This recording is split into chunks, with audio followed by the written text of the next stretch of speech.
الشيطان الرجيم. بسم الله الرحمن الرحيم. إن هذه أمتكم أمة واحدة وقال النبي صلى الله عليه وسلم المسلم كجسد واحد صدق الله العظيم. بے سیاست چھوڑ کر داخل سارے دین میں ہو، بے سیاست چھوڑ کر داخل سارے دین میں ہو، ملک و دولت ہے فقط حفظ حرم کا ایک ثمر، ایک ہو مسلم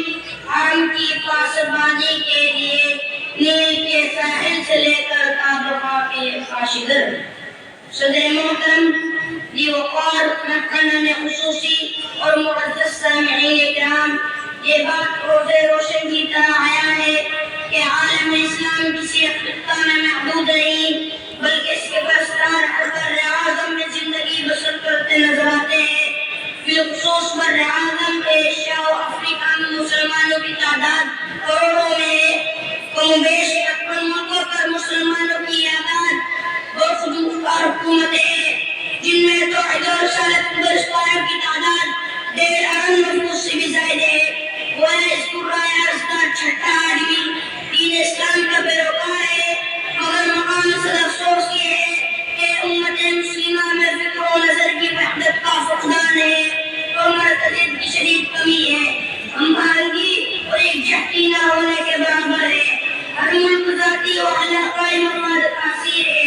رنگ و نسل عرب و عجم کے متقاعد دیے گئے ہیں، جس کی وجہ سے مسلمان زوال اور انحطاط کا شکار ہیں۔ اقبال نے مسلمانوں کی ذلت اور پستی کو دیکھا اور تاریخ کے اوراق کو گنوالا۔ اقبال نے اپنی آنکھ سے اسپین کی تحالی کو دیکھا، قرطبہ کو دیکھا، قرطبہ کی جامع مسجد کو گھوڑوں کا استقبال بنا ہوا دیکھا، اور ناطق کو دیکھا تو تڑپ کر کہا اور نہ تبھی دیکھا میری آنکھ نے لیکن، اور نہ تبھی دیکھا میری آنکھ نے لیکن، تسکین مسافر نہ سفر میں نہ حضر میں،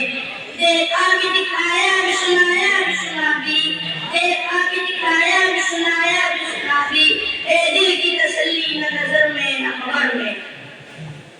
حضرات، آج پوری دنیا کے مسلمان شدت کے ساتھ یہ محسوس کر رہے ہیں کہ عربی و عجمی کی بنیاد پر تختہ مشق نہیں بنایا گیا،